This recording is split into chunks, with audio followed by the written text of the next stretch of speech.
Ya, assalamualaikum warahmatullahi wabarakatuh. Selamat datang di Perawat Edukasi, teman-teman.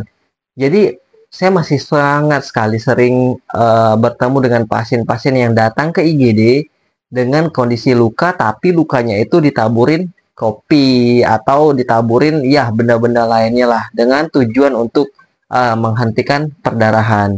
Itu keliru ya, teman-teman ya. Jadi jangan pernah lakukan itu lagi. Kalau luka jangan pernah ditaburin kopi lagi. Jadi bagaimana cara menghentikan perdarahannya? Jadi memang ketika kita terluka, entah itu di tangan atau di bagian manapun lah, hal yang pertama kali kita lakukan adalah basuh dengan air mengalir, lalu balu tekan. Tekan lukanya menggunakan kain yang kering, tisu, atau kalau punya kasa, itu lebih baik karena di rumah sakit biasanya kita menggunakan kasa untuk menekan luka. Jadi memang itu yang perlu dilakukan. Kenapa tidak boleh ditaburkan kopi atau semacamnya? Yang pertama, kopi itu bukan peruntukannya untuk menghentikan luka. Ya, teman-teman semua, kopi itu tidak fungsinya untuk menghentikan luka. Lukanya jadi berhenti ketika diberikan kopi.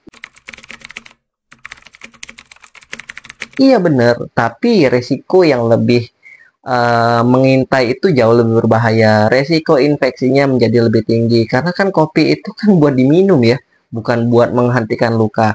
Memang perdarahannya berhenti, tapi ketika di rumah sakit itu petugas, perawat, atau dokter itu menjadi kesulitan untuk membersihkan luka itu sendiri. Karena apa?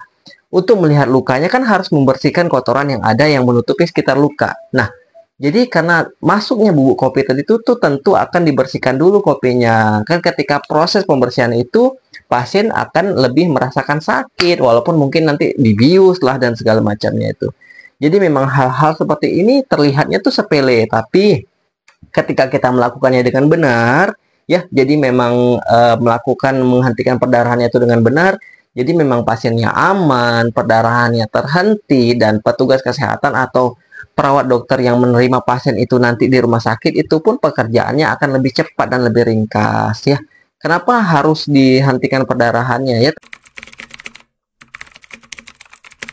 Tentu saja harus dihentikan karena kan tubuh kita ini dialirin darah ya teman-teman ya. Kalau darahnya banyak keluar, tentu pasiennya nanti itu akan shock, dia tuh bisa jadi pingsan dan segala macamnya. Jadi memang hal-hal kecil seperti ini perlu dilakukan.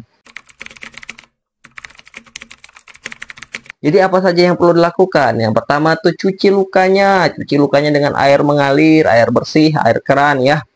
Jangan air kopi ataupun air sirup, jangan. Yang kedua, kita tutup lukanya menggunakan kain kering, menggunakan tisu. Kalau ada kasa itu jauh lebih baik. Lalu bawalah ke fasilitas kesehatan untuk mendapatkan pertolongan lanjutan. Apakah lukanya itu cukup dibalut tekan saja?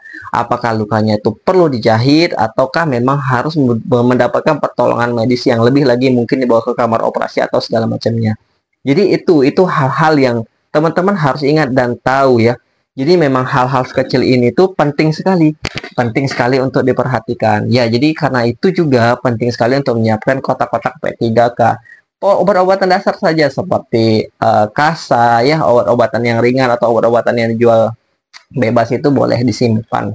Boleh disimpan sebagai pertolongan pertama sebelum kita pergi ke fasilitas kesehatan. Apalagi yang rumahnya jauh dari fasilitas kesehatan. Ini penting sekali teman-teman, karena bisa jadi kita memberikan pertolongan pertama ketika sampai di rumah sakit, sampai di fasilitas kesehatan, petugas itu lebih mudah lagi untuk melanjutkan apa yang sudah kita lakukan di rumah tadi.